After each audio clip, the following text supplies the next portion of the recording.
Hello friends, welcome to online classes. मेरा नाम है रजत अग्रहरी। आज की क्लास में हम लोग देखेंगे राष्ट्रीय बाल अधिकार संरक्षण आयोग NCPCR, national commission for child protection rights. ठीक है, पिछली क्लास में हम लोगों ने राष्ट्रीय महिला आयोग और राज्य महिला आयोग देखा था। आज हम लोग राष्ट्रीय बाल अधिकार संरक्षण आयोग और फिर उसके बाद राज्य बाल अधिकार संरक्षण आयोग, दोनों चीजें आज हम क्लास में खत्म करेंगे। ये आपकी MPPSC स्पेशल बैच चल रहा है जो कि आयोगों से संबंधित है, और इसके बाद केवल 3 या 4 आयोग और बचेंगे। केंद्रीय सूचना आयोग, केंद्रीय सतर्कता आयोग, फिर इसके बाद NGT और खाद्य संरक्षण आयोग। 4 आयोग इसके बाद, इस क्लास के बाद और बचेंगे। ठीक है, चलिए आते हैं टॉपिक में। वीडियो को शुरू से लेकर के एंड तक देखिएगा। मैं सिर्फ आपको वही पॉइंट करा रहा हूँ। पूरा आयोग पढ़ाने बैठूंगा तो कार्य वगैरह ही 10-10, 12-12 कार्य हो जाते हैं। तो मैं सिर्फ वही चीज पढ़ा रहा हूं जो आपके एग्जाम ओरिएंटेड है, एग्जाम के पॉइंट ऑफ व्यू से, जहां से फैक्ट से क्वेश्चन बनते हैं। ठीक, राष्ट्रीय बाल अधिकार संरक्षण आयोग ये कुछ ऐसा है कि एक अधिनियम आया, राष्ट्रीय बाल अधिकार संरक्षण अधिनियम,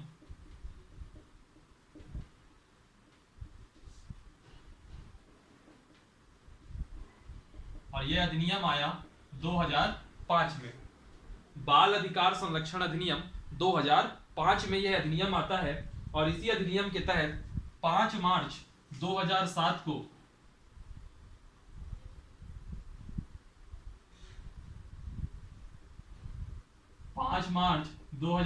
को NCPCR का गठन होता है। मैं बार बार पूरा नाम नहीं लूंगा। NCPCR, राष्ट्रीय बाल अधिकार संरक्षण आयोग का गठन 5 मार्च 2007 को होता है, और इसका आधार क्या है? बाल अधिकार संरक्षण अधिनियम 2005। चूंकि यह संसद के द्वारा बनाया गया अधिनियम है, ठीक, और यह इस अधिनियम के तहत इस आयोग का गठन हो रहा है। तो ये जो आयोग है आपका, ये कैसा होगा? संवैधानिक नहीं होगा, संविधानेतर या गैर संवैधानिक भी नहीं होगा। चूंकि यह अधिनियम से बना है तो यह आपकी एक प्रकार की सांविधिक या वैधानिक संस्था होगी।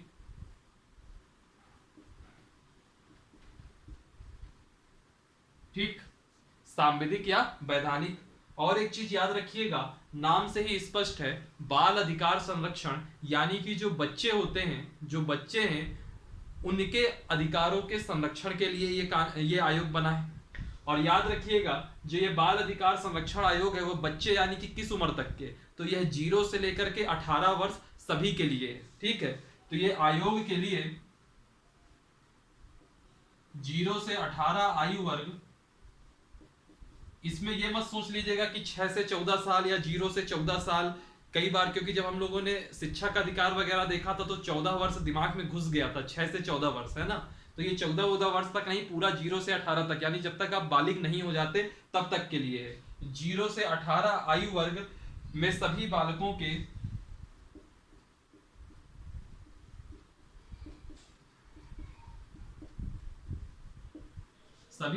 के संरक्षण हेतु NCPCR या आयोग कार्य करता है।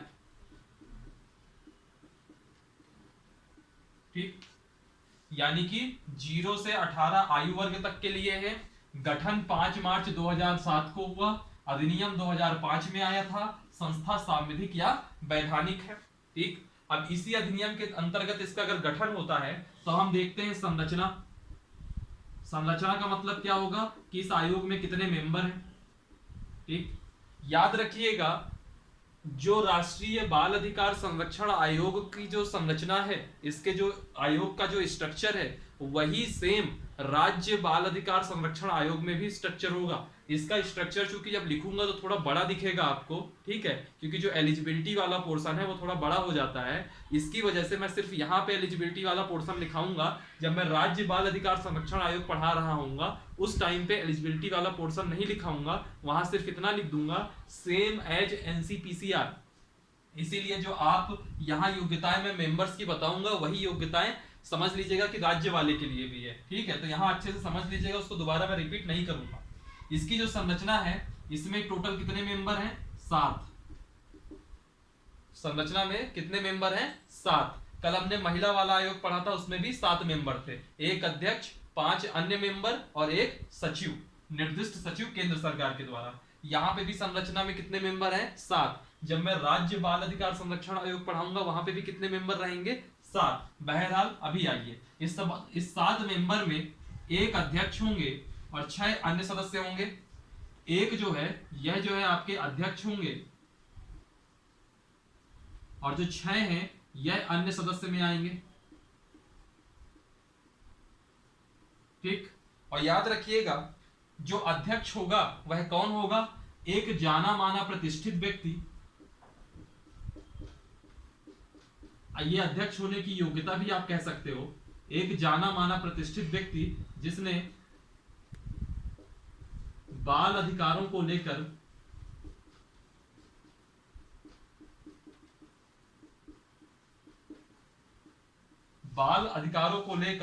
असाधारण कार्य किया हो।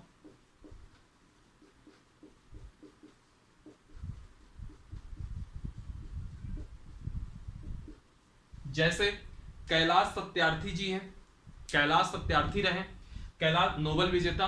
ठीक है, तो कैलाश सत्यार्थी बाल अधिकारों के क्षेत्र में उन्होंने एक असाधारण काम किया, तो यह एक उनकी योग्यता बन गई। अगर उनको भी अगर आयोग का अध्यक्ष बनाना है तो मतलब एक ऐसी योग्यता होनी चाहिए। अगर मैंने बाल अधिकारों को लेकर के कोई ऐसा असाधारण काम किया है तो फिर मुझको इस आयोग का अध्यक्ष बनाया जा सकता है। और जो ये अन्य सदस्य हैं, यह डिफरेंट क्षेत्र से होंगे, विभिन्न फील्ड से होंगे। ये एक क्षेत्र से नहीं होंगे बल्कि विभिन्न क्षेत्रों से होंगे। अब देखिए कौन कौन से अलग अलग फील्ड हैं। पहली फील्ड है शिक्षा। शिक्षा के क्षेत्र का कोई प्रतिष्ठित व्यक्ति इसका मेंबर बनाया जा सकता है। दूसरी फील्ड है बाल स्वास्थ्य देखभाल, बाल स्वास्थ्य देखभाल कल्याण और विकास। इस क्षेत्र का कोई व्यक्ति होगा उसको भी मेंबर बनाया जा सकता है। ठीक, तीसरी फील्ड क्या होगी? किशोर न्याय वाला, यानी कि कोई जो किशोर न्याय या उपेक्षित जो व्यक्ति होते हैं, किशोर न्याय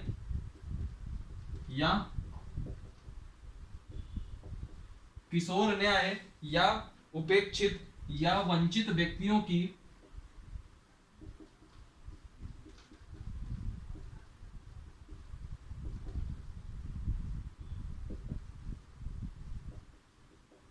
कोई ऐसा व्यक्ति हो जो किशोर न्याय या उपेक्षित या वंचित व्यक्तियों की देखभाल करता हो, या निःशक्त बच्चे जो दिव्यांग बच्चे होते हैं उनकी देखभाल करता हो। चौथा, जो बाल श्रम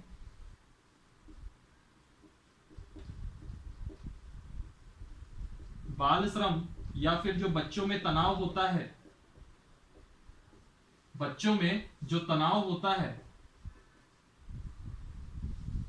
जैसे कोई लेबर, चाइल्ड लेबर हो गया, या फिर जो बच्चों में तनाव वगैरह होता है, इसका जो उन्मूलन करता हो, जिसने इस क्षेत्र में काम किया हो, इस क्षेत्र का एक प्रसिद्धि वाला व्यक्ति इसका मेंबर बनाया जा सकता है। फिर बाल मनोविज्ञान, जो बच्चों की साइकोलॉजी समझे, बाल मनोविज्ञान जो बच्चों की साइकोलॉजी समझे, या जो बच्चों से संबंधित जो कानूनों के बारे में विशेष जानकारी रखता हो, उनको भी मेंबर बनाया जा सकता है। तो यह एक प्रकार की एलिजिबिलिटी है। ठीक है, और यह अध्यक्ष होने की एलिजिबिलिटी है। इन सब में से आपको कितना याद रखना है? एक याद रखना है कि 7 मेंबर होंगे, एक याद रखना है 0 से 18 आयु वर्ग सभी बालकों के लिए होगा, और एक याद रखना है कि 5 मार्च 2007 को इसका गठन हुआ है और इसका अधिनियम 2005 में आया था। और एक चीज याद रखना है कि यह सांविधिक या वैधानिक संस्था है। ये सब चीजें आपको नहीं भी याद रहेंगी तो कोई बड़ी चीज नहीं है। जो मैंने हाईलाइट किया है, ये 7 मेंबर 0 से 18 आयु वर्ग, सांविधिक या वैधानिक संस्था, 5 मार्च 2007 को गठन आयोग का, और अधिनियम 2005 में आया था। बस इतनी चीजें अगर आप याद रख लेंगे तो मोर देन सफिशिएंट है। चलिए इसका स्क्रीनशॉट ले लीजिए।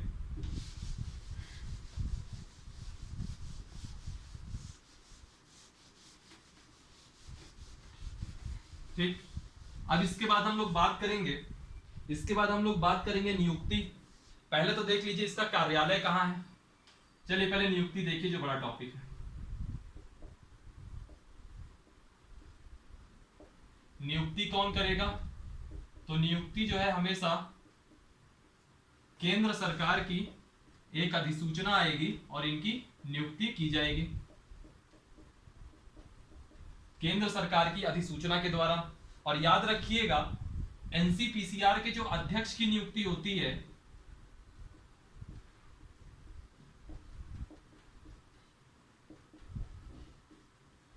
जो अध्यक्ष की नियुक्ति होती है वह जो है महिला और बाल विकास मंत्रालय, महिला व बाल विकास मंत्री कहिए, मंत्रालय क्या कहूं, यानी कि जो भी महिला और बाल विकास मंत्री होगी इसकी अध्यक्षता में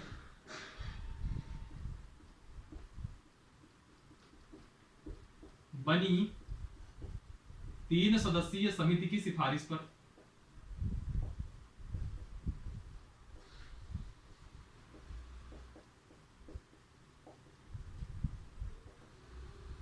यानी जो अध्यक्ष की नियुक्ति होगी वह महिला और बाल विकास मंत्री की अध्यक्षता में बनी 3 सदस्यीय समिति की सिफारिश पर, जिसका भी नाम सिफारिश में आएगा उसको अध्यक्ष की नियुक्ति की जाएगी और नियुक्ति करेगा कौन, केंद्र सरकार करेगी। फिर इसके बाद बात आती है कार्यकाल की। यह कार्यकाल भी आप याद रखिएगा, यह कार्यकाल जो सेम यहाँ पे है वही सेम राज्य वाले में भी रहेगा। कार्यकाल में जो अध्यक्ष है उसका कार्यकाल कितना है और जो सदस्य है उसका कार्यकाल कितना है। ठीक, जो अध्यक्ष है उनका कार्यकाल 3 वर्ष है और जो सदस्य हैं उनका भी कार्यकाल 3 वर्ष है, लेकिन जो उम्र वाला क्राइटेरिया है वह दोनों का अलग है। अध्यक्ष के लिए 3 वर्ष या 65 वर्ष की आयु तक है, 65 वर्ष आयु तक, और जो सदस्य होते हैं उनके लिए कार्यकाल 3 वर्ष या 60 वर्ष की आयु तक है। ठीक, और एक चीज याद रखिएगा, इनकी पुनर्नियुक्ति तो हो सकती है लेकिन मैक्सिमम 2 बार, यानी कि 2 टेन्योर से ज्यादा नहीं मिल सकता। 2 बार से ज्यादा इनको नियुक्त नहीं किया जा सकता अध्यक्ष या सदस्य के रूप में। ठीक है, 3 वर्ष या 65 वर्ष, 3 वर्ष या 60 वर्ष, ये हो गया कार्यकाल। फिर बात आती है पदमुक्ति की। पदमुक्ति की तो देखिए, पदमुक्त कौन करेगा, जो नियुक्त करेगा यानी कि केंद्र सरकार। अब मान लीजिए किसी मेंबर को इस्तीफा देने की इच्छा है तो क्या होगा, वह केंद्र सरकार के नाम पे इस्तीफा लिखेगा या लिखेगी और वो उसका इस्तीफा मंजूर कर लिया जाएगा तो वह पदमुक्त ऑटोमेटिकली हो जाएगा। और फिर कुछ मामलों में केंद्र सरकार पदमुक्त कर सकती है। सवाल उठता है ऐसे कौन कौन से आधार हैं जब केंद्र सरकार इनको पदमुक्त कर सकती है। तो देखिए, पहला केस, या तो वह दिवालिया घोषित हो गए हो, कोई मेंबर दिवालिया घोषित हो गया हो। दूसरा, शारीरिक रूप से, शारीरिक या मानसिक रूप से अक्षम हो गया हो। ठीक, तीसरा, कार्य कर पाने में असमर्थ हो जाए। ठीक, चौथा, साबित कदाचार। ठीक, पांचवा कारण क्या हो सकता है, पांचवा कारण हो सकता है साबित कदाचार। पांचवा कारण ये हो सकता है न्यायालय द्वारा, ये चूंकि ये चीजें हर में रिपीट होती है तो मैं बिल्कुल डिटेल में नहीं जाता, आप पिछले आयोगों में भी इनको बिल्कुल रिपीट मैनर में पढ़ चुके हैं तो इन चीजों में टाइम नहीं खराब करते हैं। वैसे भी जल्दी क्वेश्चन पूछता नहीं है, सिर्फ यही पूछेगा कि पदमुक्त कौन कर सकता है। अगर यहाँ तक आएगा तो आपको सीधे पता होना चाहिए केंद्र सरकार। लेकिन अब चूंकि मैं एक टॉपिक पढ़ा रहा हूं तो मैं आधार इसमें आपको बार बार बताऊंगा। पांचवा पॉइंट क्या है, दोषी पाए जाने पर अगर केंद्र सरकार को ऐसा लगे कि यह चारित्रिक पतन है या नैतिक अधमता है, चारित्रिक पतन लगे, ऐसा लगे कि इन्होंने कुछ ऐसा काम कर लिया जो इनके कैरेक्टर को गिरा रहा है और उस मामले में यह दोषी भी न्यायालय द्वारा साबित हो जाते हैं, तो वैसी स्थिति में केंद्र सरकार इनको हटा सकता है। छठवां, लगातार 3 बार की मीटिंग में ना आने पर, लगातार 3 बार अधिवेशन में, जो भी आयोग का अधिवेशन होता होगा, लगातार 3 बार अगर अधिवेशन में अनुपस्थित है तो वैसी स्थिति में भी केंद्र सरकार हटा सकती है। और भी कई सारे कारण हैं, पद का दुरुपयोग कर दे तो भी केंद्र सरकार हटा सकती है। कई बार ऐसा भी होता है जो आपका क्षेत्राधिकार है उसके बाहर जाकर के आप कुछ काम करते हो और उसके बदले में आपको कुछ वेतन मिलता है, तो वैसी स्थिति में भी केंद्र सरकार आपको हटा सकती है। इसको हम ऐसा देखेंगे कि ये लाभ के पद के अंतर्गत मैटर आ गया।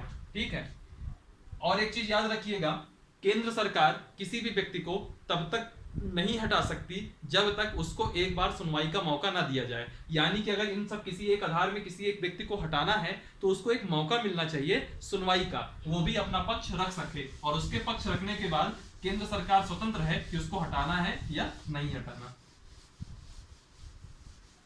ठीक,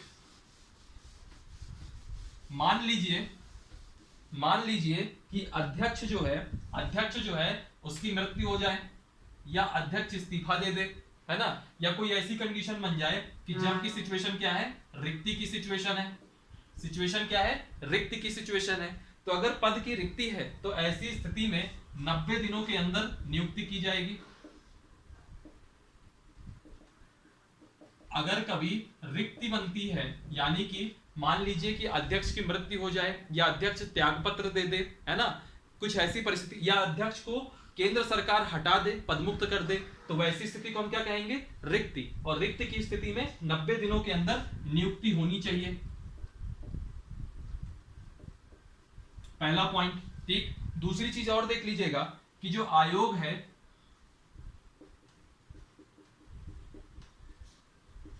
आयोग जो है नियमित रूप से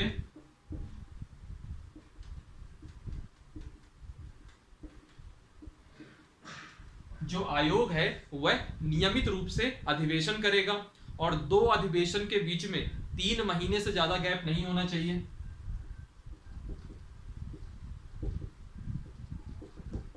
दो अधिवेशनों के बीच में 3 माह से ज्यादा का गैप नहीं होना चाहिए।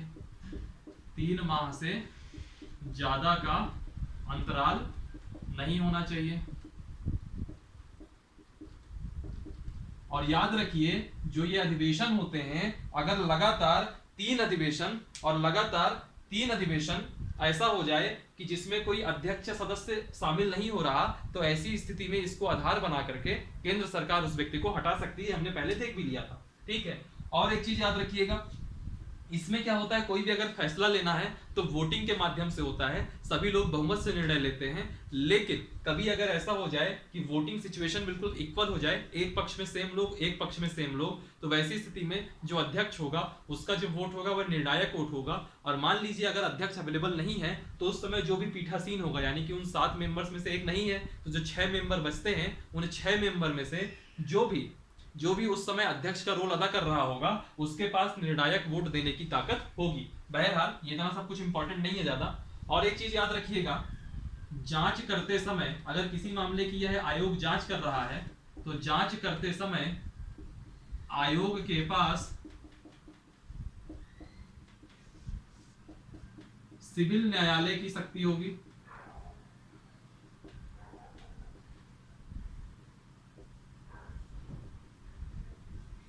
आयोग के पास सिविल न्यायालय की शक्ति होगी।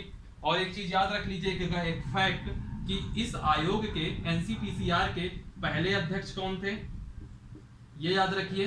और दूसरा, वर्तमान अध्यक्ष कौन थे। तो जो पहले अध्यक्ष थे उनका नाम था शांता सिन्हा।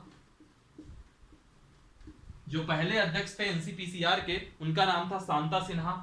और जो फिलहाल में अध्यक्ष हैं उनका नाम है प्रियंक कानूनगो।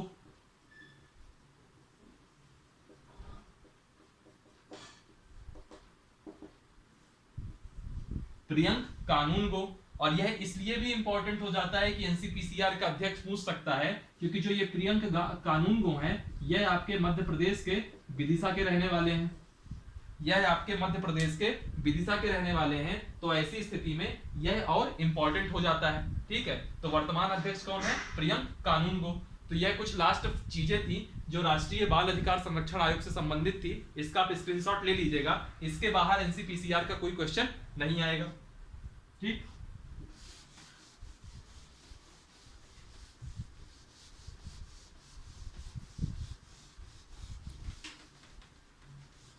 इसके बाद हम लोग आते हैं राज्य बाल अधिकार संरक्षण आयोग में।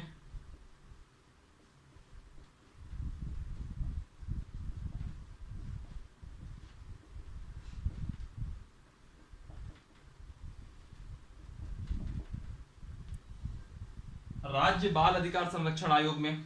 तो जो राज्य सरकार होती है,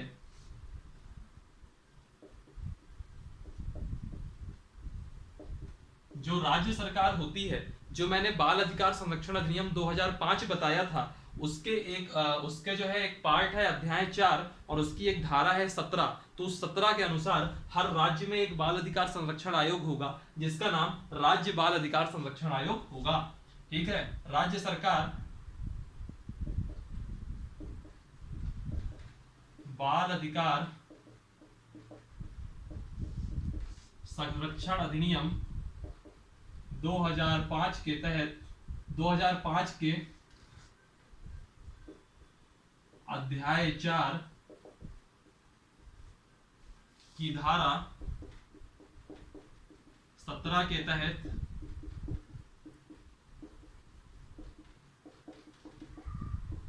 एक आयोग का गठन कर सकती है या करेगी जिसका नाम राज्य बाल अधिकार संरक्षण आयोग होगा।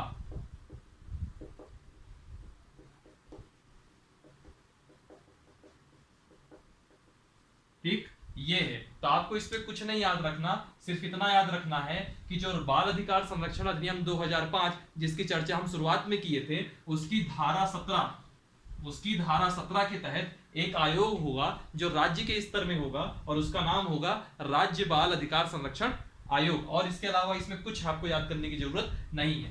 फिर इसमें एक चीज आती है कि इसका गठन कैसे होता है, यानी कि इसकी संरचना कैसे होगी। तो संरचना में मैंने पहले ही बताया था, जो एनसीपीसीआर का होगा सेम वैसे ही यहां पे भी होगा, यानी कि 7 सदस्य होंगे 1+6। जो ये होगा ये अध्यक्ष होगा, ये 6 अन्य सदस्य होंगे। तो जो अध्यक्ष होगा उसने बाल अधिकारों के क्षेत्र में असाधारण काम किया हो, ऐसा कोई प्रतिष्ठित व्यक्ति होगा, उसको अध्यक्ष बनाया जाएगा। और जो ये 6 लोग हैं, ये 6 लोग विभिन्न क्षेत्रों से चुने जाएंगे और इन सब की नियुक्ति कौन करेगा? राज्य सरकार।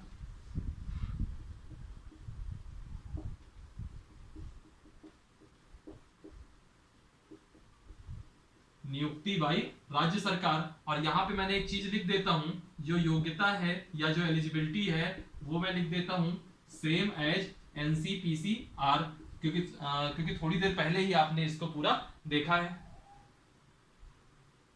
उल्टा हो गया क्या? चलिए, गठन हो गया, योग्यता हो गई। बात आती है कार्यकाल की। तो कार्यकाल भी सेम एज एनसीपीसीआर है, यानी कि जो अध्यक्ष होगा उसको कार्यकाल मिलेगा 3 वर्ष या 65 वर्ष की आयु तक। और जो सदस्य होंगे, जो अन्य मेंबर होंगे, इनको जो कार्यकाल मिलेगा वो मिलेगा 3 वर्ष या 60 वर्ष की आयु तक। ठीक, 60 वर्ष की आयु तक। और 2 बार से ऊपर पदावधि, 2 बार से ऊपर इनको टेन्योर नहीं मिल सकता। वही सेम है एनसीपीसीआर की तरह। ठीक है, और जो पदमुक्ति है वह भी सेम है एनसीपीसीआर की तरह। इसको मैं वापस से पूरा नहीं बताता, यही चीज मैंने पहले भी कही थी। लेकिन ये याद रखिएगा, वहां जो इस्तीफा वगैरह होता था सब केंद्र सरकार के नाम पे होता था, यहां जो इस्तीफा वगैरह होगा सब राज्य सरकार के नाम पे होगा। और जो दिवालिया है, पद का दुरुपयोग है, लाभ का पद है, ये सब चीजों के आधार पे जो वहां केंद्र सरकार हटाती थी, यहाँ पे राज्य सरकार हटाएगी। इतना ही है पदावधि में। ठीक है, राज्य बाल अधिकार संरक्षण आयोग में इसके अलावा आपको कहीं कुछ नहीं मिलेगा। ठीक, इसका भी आप लोग स्क्रीनशॉट ले लीजिएगा। अब मैं बात करता हूं एमपीपीएससी से जो संबंधित है, यानी कि मध्य प्रदेश राज्य बाल अधिकार संरक्षण आयोग। तो इसके आगे सिर्फ मुझे एमपी लगाना है और अब जो फैक्चुअल जानकारी है वह देख लीजिए। ठीक, मध्य प्रदेश राज्य बाल अधिकार संरक्षण आयोग का जो गठन हुआ था, यह हुआ था 22 दिसंबर 2007 को। इसका सबसे इंपॉर्टेंट चीज यही है, गठन कब हुआ। ठीक है, और जो कार्यकाल वगैरह है ये सब अभी हमने पहले देख लिया, 3 वर्ष या 65 वर्ष, 3 वर्ष या 60 वर्ष की आयु तक। और फिर नियुक्ति वगैरह कौन करेगा? तो स्टेट गवर्नमेंट करेगी। ठीक है, पदमुक्ति कौन करेगा? स्टेट गवर्नमेंट करेगी। 2 बार से ऊपर टेन्योर नहीं मिलेगा। मेंबर कितने होंगे? 7 होंगे। यह बेसिकली चीज थी। गठन कब हुआ? 22 दिसंबर 2007 को। एमपी वाले में ये चीज इंपॉर्टेंट है। और एक दूसरा इंपॉर्टेंट क्या है कि इस समय इसके अध्यक्ष कौन है। मध्य प्रदेश राज्य बाल अधिकार संरक्षण आयोग के अध्यक्ष कौन है, तो आज की डेट में प्रेजेंट टाइम में जो अध्यक्ष हैं उनका नाम है राघवेंद्र शर्मा। जो आज की डेट में अध्यक्ष हैं इनका नाम है राघवेंद्र शर्मा। ठीक, तो आपका आज राष्ट्रीय बाल अधिकार संरक्षण आयोग, राज्य बाल अधिकार संरक्षण आयोग और मध्य प्रदेश राज्य बाल अधिकार संरक्षण आयोग से जो रिलेटेड 2 फैक्ट थे, ये सब मैंने आज की क्लास में आपको बता दिया। आज की क्लास में इतना ही रखते हैं। कल की क्लास में हम लोग केंद्रीय सूचना आयुक्त, राज्य सूचना आयुक्त देख लेंगे, फिर उसके बाद एक क्लास में केंद्रीय सतर्कता आयुक्त देख लेंगे। ठीक है, केंद्रीय सतर्कता आयोग देखेंगे। कल जो है केंद्रीय सूचना आयोग देखेंगे। ठीक है, कल CIC देखेंगे, परसों CBC देखेंगे। फिर उसके बाद एक NGT का टॉपिक है और फिर खाद्य संरक्षण आयोग का, और इसके बाद यह पूरी आयोगों की क्लास आपकी खत्म हो जाएगी। यानी कि आज की क्लास के बाद आपकी 3 क्लास और बची रहेगी। ठीक है, चलिए फिर वीडियो को लाइक कीजिएगा, कमेंट कीजिएगा। जो भी कहीं आपको फैक्चुअल डाउट लग रहा है या कुछ गलत मिस्टेक लग रहा होगा डेटा में, तो उसको आप कमेंट बॉक्स में जाकर के लिख भी सकते हैं। चैनल को सब्सक्राइब कीजिएगा और इसकी लिंक अपने फ्रेंड्स में शेयर कीजिएगा ताकि ज़्यादा से ज़्यादा लोग इस वीडियो को देखें। डिस्क्रिप्शन बॉक्स में एक लिंक होगी टेलीग्राम की, उसको जरूर ज्वाइन कीजिएगा क्योंकि उसमें जितना भी PDF फाइल वगैरह है वो सब मैं उसमें डाल देता हूँ। ठीक है, चलिए फिर आज के लिए इतना ही रखते हैं। Thank you for watching. हंसते रहिए, पढ़ते रहिए, घर में रहिए और सुरक्षित रहिए। Thank you.